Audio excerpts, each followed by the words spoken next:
বন্ধুরা, বাংলা সিনেমার কথা বলতে গেলে যার নামটি সবার আগে মনে আসে তিনি হলেন আমাদের সবার প্রিয় অভিনেতা দেব। দেব এমন একজন সুপারস্টার যার নামের পাশে কোনো বিশেষণের প্রয়োজন হয় না। তো আজকের এই ভিডিওতে আমরা তুলে ধরবো সুপারস্টার দেবের বায়োগ্রাফি। তখন তিনি মুম্বাইয়ে চলে যান তার ফ্যামিলির সাথে এবং সেখানে তিনি সেই পুরুষোত্তম হাই স্কুলে ভর্তি হন। দেব ছোট থেকেই ভালো একজন স্টুডেন্ট ছিলেন। তো তারপর দেব যখন তার স্কুলের পড়াশোনা কমপ্লিট করে তখন তিনি ইঞ্জিনিয়ারিং করার কথা ভাবে। আর দেবের কম্পিউটারের সাথে একটি আলাদা ভালো লাগা ছিল ছোটবেলা থেকেই।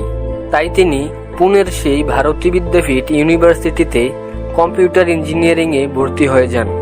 এরপর দেব যখন তার কম্পিউটার ইঞ্জিনিয়ারিং এর ডিপ্লোমা শেষ করেন তারপর সে মুম্বাইয়ের কিশোর নমিত কাপুর নামের একটি অ্যাক্টিং একাডেমি থেকে অ্যাক্টিং এর উপর ডিপ্লোমা করেন। দেব মুম্বাইতে তার বাবার সাথে থাকতেন।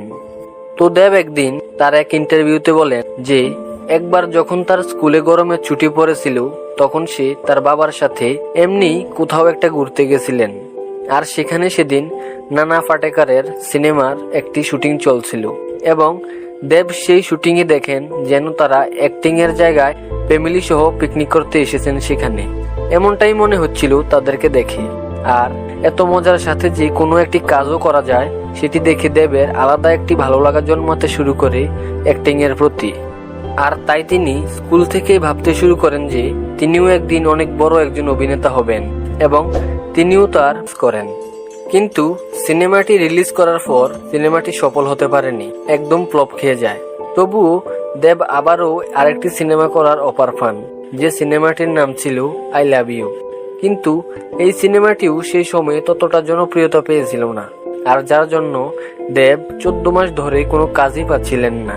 এরপর দেব মনকে শক্ত করেন এবং নিজেকে ইমপ্রুভ করার জন্য পুনরায় আবার মুম্বাইতে চলে যান। আর সেখানে গিয়ে ডান্স আর ফাইটের ট্রেনিং নিতে শুরু করেন।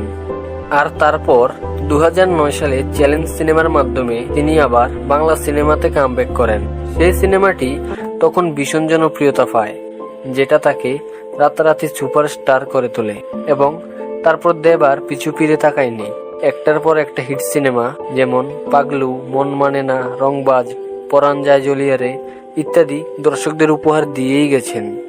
তো বর্তমানে এখন দেবের একটি নিজস্ব প্রোডাকশন হাউসও রয়েছে যার নাম হচ্ছে দেব এন্টারটেইনমেন্ট। তার পাশাপাশি দেব একজন রাজনীতিবিদও। তিনি 2014 সালে লোকসভা নির্বাচনে ঘাটাল থেকে তৃণমূল কংগ্রেসের হয়ে নির্বাচনে অংশগ্রহণ করে জয়লাভ করেন। তো চলুন বন্ধুরা, এবারে জেনে নেই দেবের পার্সোনাল লাইফ সম্পর্কের কিছু কথা। তো দেবের বাবার নাম হচ্ছে গুরুদাস অধিকারী, যিনি পেশায় একজন ফুড কেটিরার, এবং তার মায়ের নাম হচ্ছে মৌসুমী অধিকারী, যিনি একজন হাউসওয়াইফ। এর পাশাপাশি দেবের একজন বোনও আছে যার নাম হচ্ছে দীপালি অধিকারী। এবং তারই পাশাপাশি দেবের গার্লফ্রেন্ডের ব্যাপারে বললে তার গার্লফ্রেন্ডের নাম হচ্ছে রুক্মিণী মিত্র, যিনি বর্তমানে বাংলা সিনেমার একজন অভিনেত্রী। এরপর দেবের স্যালারি সম্পর্কে বলতে গেলে বর্তমানে দেব একটি সিনেমা করার জন্য প্রায় 80 থেকে 90 লাখ টাকার মতো নিয়ে থাকে। এর পাশাপাশি তিনি কোনো রিয়েলিটি শোতে এজ এ জাজ হিসেবে আসার জন্য সেই সিজনের হিসেবে প্রায় 20 থেকে 30 লাখ বা তারও বেশি নিয়ে থাকেন। দেবের টোটাল অর্থ সম্পদের কথা বলতে গেলে তার কাছে প্রায় 100 কোটি টাকারও বেশি ধন সম্পত্তি রয়েছে। এর পাশাপাশি দেবের কার কালেকশনের ব্যাপারে বলতে গেলে দেবের কাছে মূলত 3টি সুপার কার রয়েছে, যার মধ্যে 2টি BMW এবং একটি মার্সিডিজ রয়েছে। তো বন্ধুগণ, কেমন লাগলো বাংলা সুপারস্টার দেবের ব্যাপারে জেনে? যদি ভিডিওটি ভালো লাগে তাহলে একটি লাইক দিবেন এবং আপনার যে সকল বন্ধুরা দেবের ভক্ত তাদেরকেও শেয়ার করে দিন। আর পরবর্তী ভিডিওতে আপনারা কোন সেলিব্রিটির জীবনী সম্পর্কে জানতে চান তা কমেন্ট করে জানিয়ে দিন। সবশেষে একটি কথাই বলবো, এমন ইন্টারেস্টিং ও বিনোদনমূলক সকল তথ্য জানতে প্লিজ আমাদের চ্যানেলটিকে সাবস্ক্রাইব করতে ভুলবেন না।